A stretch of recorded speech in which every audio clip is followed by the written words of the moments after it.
Hello professionals, welcome to our channel रेलिक्यू career connect sponsored by the रेलिक्यू HR consultancy. तो चलिए आज आगे हम लोग और एक वैकेंसी का अपडेट लेके जो निकला है सेल पे, जो एक गवर्नमेंट ऑर्गेनाइजेशन है और ये गवर्नमेंट रिलेटेड ही आपका सारा कुछ बेनिफिट्स मिलेगा। और ये फ्रेशर्स एक्सपीरियंस कैंडिडेट के लिए एप्लीकेबल है, मतलब आप फ्रेशर्स भी है तभी भी आप इसके लिए अप्लाई कर सकते हैं, अगर आप एक्सपीरियंस है तभी भी आप इसके लिए अप्लाई कर सकते हैं। इसका जो एक्सपीरियंस का बेसिक जो क्राइटेरिया दिया गया है कि डिफरेंट पोस्ट के लिए 2 to 7 ईयर्स का एक्सपीरियंस चाहिए, मतलब 2 ईयर्स का अगर आपका एक्सपीरियंस तभी भी आप इसको अप्लाई कर सकते हैं, या फिर 7 ईयर्स तक आपका एक्सपीरियंस है तभी आप किसी ना किसी पोस्ट के लिए अप्लाई कर सकते हो। और इसका जो डिपार्टमेंट है safety, mechanical, electrical and civil, ये चारों डिपार्टमेंट के लिए निकला है। इसके अलावा भी बाकी सारा बहुत सारे डिपार्टमेंट के लिए निकला है, जैसे मेडिकल ऑफिसर, रेडियोलॉजी। सो हम लोग उसको कवर नहीं करें, कंप्लीटली टेक्निकल वे से टेक्निकल इंजीनियरिंग रिलेटेड है, जिसमें safety, mechanic, electrical and civil को हम लोग कवर कर रहे हैं। और इसका जो आपको क्वालिफिकेशन चाहिए, आईटीआई होने से भी आप एप्लीकेशन कर सकते हैं, डिप्लोमा होने से भी एप्लीकेशन कर सकते हैं, बीटेक होने से भी आप एप्लीकेशन कर सकते हैं। इसका ग्रेड पे बहुत ही अच्छा खासा, इसका ग्रेड पे 40,000 टू 1,80,000 तक इसका ग्रेड पे दिया गया है। बट ये आपका डिजिग्नेशन एंड डिपार्टमेंट वाइज अलग अलग से है, किसी पर्टिकुलर पोस्ट के लिए नहीं कि आपको इतना ही मिलेगा। ठीक है, तो हर एक डिटेल्स हम लोग वीडियो के बाद, हम वीडियो के बीच में हम लोग जानेंगे कैसे करके इसे अप्लाई कर सकते हैं, कितना वैकेंसी है, क्या इसका एलिजिबिलिटी है, क्या क्राइटेरिया चाहिए, इसका एग्जाम कब होगा, इसका एप्लीकेशन का फीस कितना है और कहाँ कहाँ पे इसका एग्जाम सेंटर होगा। सो वीडियो को एंड तक देखिए, जिसमें आपको पूरा क्लैरिटी मिलेगा। और इस वीडियो को आगे में लाइक्स, कमेंट एंड सब्सक्राइब भी कीजिए, जिसमें किसी को हेल्प हो सकता है और हम लोग का चैनल को भी ग्रो होने में आप थोड़ा मदद कर दीजिएगा। सो चलिए अभी हम लोग आगे बढ़ते हैं। तो आगे बढ़ने से पहले रेलिक्यू HR consultancy is our sponsored by, तो इसमें man power recruitment, interview grooming and EHS freelancing consultation देते हैं। मैन पावर रिक्रूटमेंट में FMCG, construction, manufacturing, e commerce, retail, steel and automobile industry के लिए मैन पावर रिक्रूटमेंट सर्विस देता है। Interview grooming में आप अगर फ्रेशर्स कैंडिडेट है तो आप कैसे करके फर्स्ट अटेम्प्ट में इंटरव्यू क्रैक कर सकते हैं, आप गाइडेंस ले सकते हैं। या फिर आप किसी इंटरव्यू के लिए शॉर्टलिस्टेड हुए हैं तभी भी आप इनसे गाइडेंस ले सकते हैं, कैसे करके आपका शॉर्टलिस्टेड है वो इंटरव्यू जहाँ पे हुआ है, आप कैसे करके उसको क्रैक कर सकते हैं। या फिर आप कांस्टेंट रिजेक्शन भी हो रहा है किसी इंटरव्यू में, बार बार कोशिश कर रहे हैं फिर भी अब रिजेक्शन हो रहा है, तभी भी आप इनसे कॉन्टेक्ट कर सकते हैं और आपको ये लोग गाइडेंस देंगे कैसे करके आप इंप्रूव कर सकते हो। इनका जो टीम मेंबर्स है उसका 10 to 15 years का एक्सपीरियंस है from the different industry like the cement, manufacturing, FMCG, construction. तो हर एक फील्ड के लिए एप्लीकेबल है, आप किसी भी फील्ड के लिए हो तभी भी आप इनसे कांटेक्ट कर सकते हैं। ये जस्ट फ्रीलांसिंग में all type of the safety audit and training ये लोग देते हैं, जिसमें फैक्ट्री वायरहाउस, कंस्ट्रक्शन, ये जस्ट लीगल कंप्लायंस का एडवाइजरी भी देते हैं। सपोज आपको कहीं पे कुछ सपोर्ट चाहिए कि लीगल कंप्लायंस कैसा होगा, प्लास्टिक वेस्ट, बैटरी वेस्ट कैसे करके हैंडल करेंगे, ईपीआर कैसे करके जनरेट करेंगे, हर एक चीज में आपको गाइडेंस देगा। Fire safety design and drawing में भी आपको सपोर्ट करेंगे, किसी भी वायर हाउस की भी फैक्ट्री के लिए फायर सेफ्टी का डिजाइन कैसा होना चाहिए, या फिर उसका जो ऑडिट प्रोसेस है क्या क्या चीज फॉलो करना चाहिए। सेफ्टी पोस्टर अब चाहिए या फिर ट्रेनिंग डिजाइन मटेरियल चाहिए तभी भी आप इनसे कॉन्टेक्ट कर सकते हैं। या फिर आपको सेफ्टी का इनिशिएटिव चाहिए, कुछ अच्छा खासा इनिशिएटिव जो आपका ऑर्गेनाइजेशन को सेफ्टी कल्चर में और भी इंप्रूव करेगा, तब भी आप इससे गाइडेंस ले सकते हैं। या फिर आप excel project, power point template के भी आपको अगर चाहिए कुछ सपोर्ट तब भी आप इनसे कॉन्टेक्ट कर सकते हैं। इसका जो कॉन्टैक्ट इन्फॉर्मेशन reliquahrconsulency@gmail.com, या फिर आप इनको कॉल भी कर सकते हैं 8961670506। एंड हम लोग का जो चैनल है रिलिक्यू करियर कनेक्ट पे आप कमेंट भी कर सकते हैं, तो इनका टीम मेंबर आपसे डायरेक्टली रीच आउट कर लेंगे। तो चलिए वीडियो को भी हम लोग आगे बढ़ाएंगे, तो जिसमें सेल के लिए निकला है, जिसका क्वालिफिकेशन, एक्सपीरियंस, सेक्टर, स्किल, हर एक चीज के बारे में डिस्कस करेंगे। आप हम लोग का वीडियो ये रेगुलर बेसिस हम लोग अपडेट देते हैं। अगर हम लोगों का चैनल पे आप जुड़ना चाहते हैं तो व्हाट्सएप, लिंक्डइन, फेसबुक का जो पेज है आप इसमें जाके जुड़ सकते हैं। डिस्क्रिप्शन बॉक्स में हर एक प्लेटफॉर्म के लिए वो लिंक दिया गया है, आप जो भी प्लेटफॉर्म आपके लिए एप्लीकेबल है आप इसमें जुड़ सकते हैं। और किसी भी चीज के लिए हम लोग का यहाँ पे फीस स्ट्रक्चर नहीं है फॉर एनी प्लेसमेंट थिंग। ठीक है, प्लेसमेंट छोड़ के बाकी जो भी चीज है वो based on the your profile, based on the requirement basis में वो फीस स्ट्रक्चर है। बट प्लेसमेंट के लिए या फिर लिंक जोड़ने के लिए किसी भी प्लेटफॉर्म में हम लोग कहीं सर भी ना फ्रंट से पैसा लेते हैं ना बैक एंड से पैसा लेते हैं, जो भी लेते हैं हम लोग थ्रू द ऑर्गेनाइजेशन से लेते हैं। ठीक है, सो चलिए अभी हम लोग वीडियो को नोटिफिकेशन पे हम लोग नोटिफिकेशन पेज में जाएंगे। नोटिफिकेशन पेज में हम लोग पूरा डिटेल्स बात करेंगे कैसे करके इसका डिटेल्स है। तो चलिए वीडियो को आगे बढ़ाते हैं। आगे हम लोग को नोटिफिकेशन पेज में जिसमें आप देख सकते हैं कि ये steel authority of India limited Durgapur steel plant के लिए निकला है। खास करके ये दुर्गापुर स्टील प्लांट के लिए ही निकला है।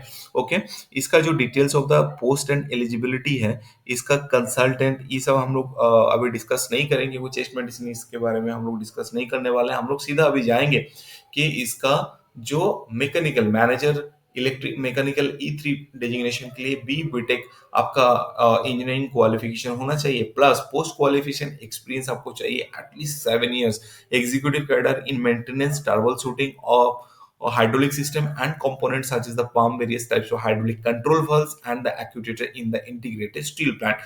तो स्टील प्लांट के लिए खास करके एक्सपीरियंस चाहिए 7 years अप्रोक्स, मिनिमम 7 years तक आपका एक्सपीरियंस चाहिए और क्वालिफिकेशन बी बीटेक चाहिए। 35 years इसका मैक्सिमम एज लिमिट है। वैकेंसी 2 है।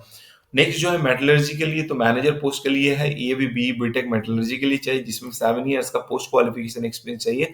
इसमें converted caster operation, blast furnace operation, integrated steel plant में आपको चाहिए। इसका एज लिमिट है 35 years और 4 वैकेंसीज है।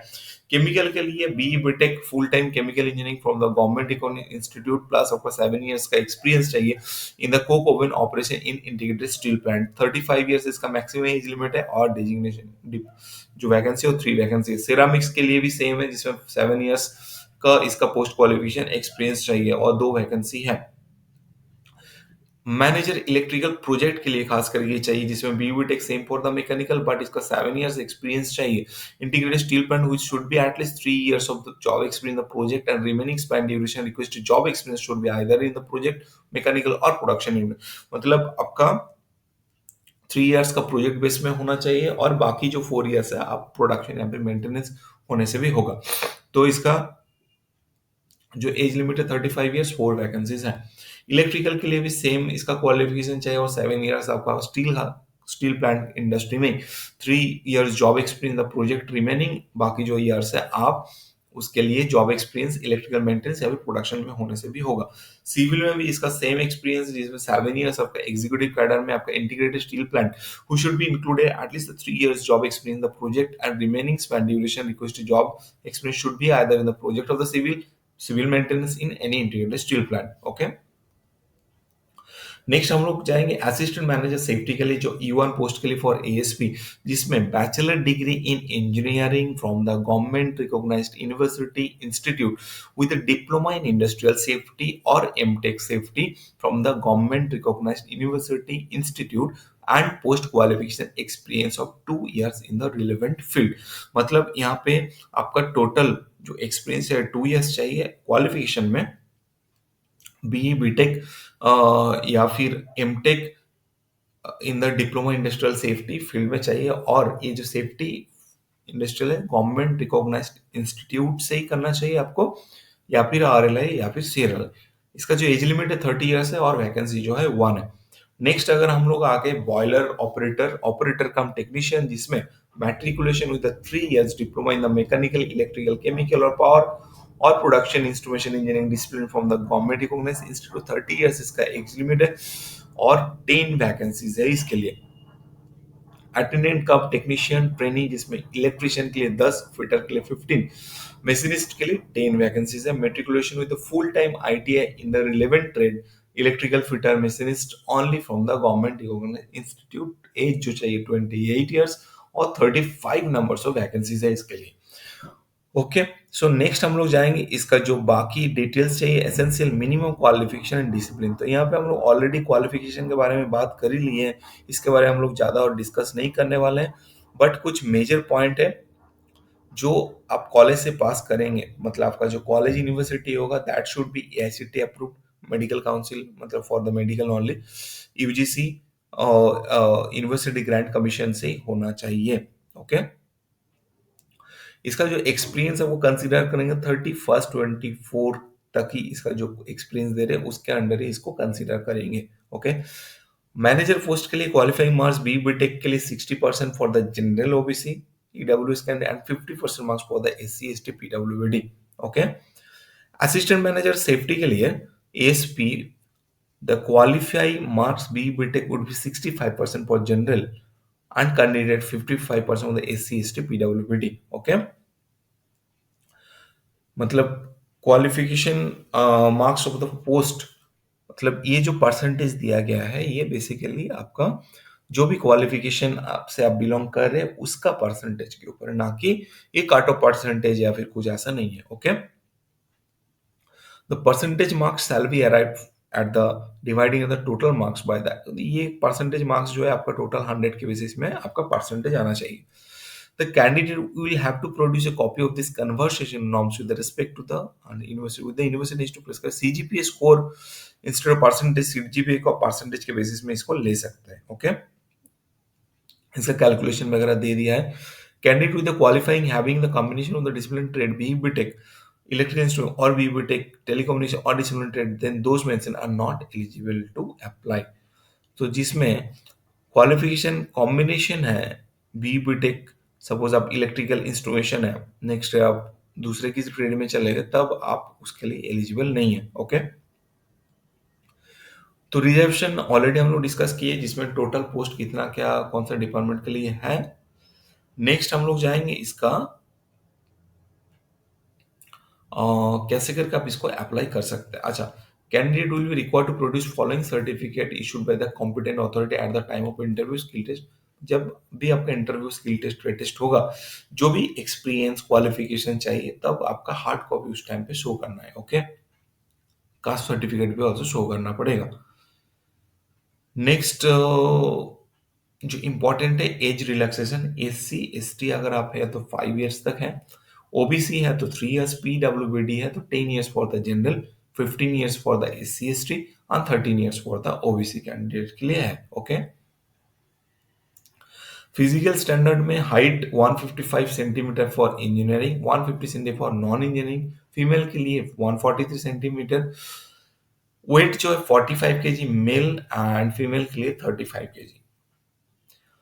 मोड ऑफ सिलेक्शन क्या होगा, जिसमें आपका E3 के लिए जो है वो डायरेक्टली आपका इंटरव्यू होगा, क्योंकि उसमें एक्सपीरियंस काफी मांग रहे हैं, 7 इयर्स तक एक्सपीरियंस मांग रहे हैं। Okay, eligible candidate for other post serial number 9 to 20 will be required to appear the computer based test based on the marks secured in the CBT।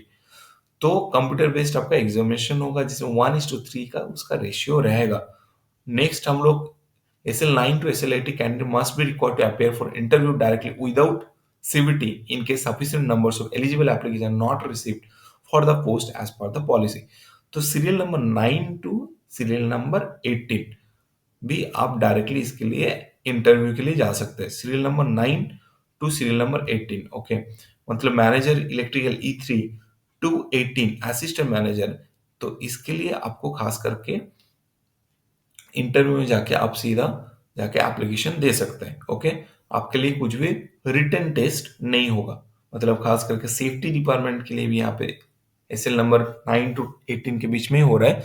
तो candidate may be required to appear for interview directly without CVT in case sufficient number of eligible applicant are not receive for the post. मतलब ये criteria base है, अगर उस particular department के लिए vacancies के लिए डायरेक्टली, मतलब पोस्ट डेजिग्नेशन कम है, बहुत कम एप्लीकेशन आया, तभी ये सीवीटी नहीं होगा, डायरेक्टली इंटरव्यू प्रोसेस होगा। ओके, आप जब ज्वाइन मतलब इंटरव्यू के लिए जाएंगे तब आपको बर्थ सर्टिफिकेट, रिलेटेड एक्सपीरियंस, ये सब सारा कुछ आपको लेके जाना पड़ेगा। In respect of assistant manager safety post application have to upload the following documents while submitting online application for screening of eligible for the online CVT. तो उसमें बी बीटेक आपको सर्टिफिकेट चाहिए और आपका एक्सपीरियंस सर्टिफिकेट होना चाहिए। Okay, next state centre जहां कहाँ कहाँ पे होगा, भुवनेश्वर, हैदराबाद, कोलकाता, हावड़ा, मुंबई, नई मुंबई, थाने, दिल्ली, पटना एंड रांची के लिए होगा। ओके, ट्रेनिंग पीरियड जो होगा अटेंडेंट कम टेक्नीशियन के लिए 2 इयर्स का होगा, जिसमें स्टाइपेंड मेंशन कर दिया गया। फर्स्ट ईयर पे 12,900, सेकेंड ईयर पे 15,000।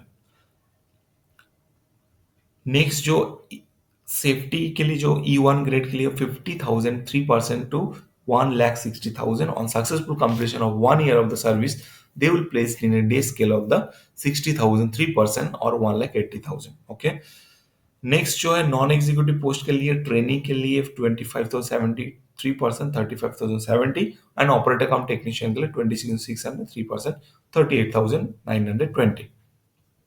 एप्लीकेशन प्रोसेस के लिए सेफ्टी मैनेजर मेडिकल ऑफिसर के लिए 700 for general OBC EWS and processing fees for the SC ST के लिए 200 है।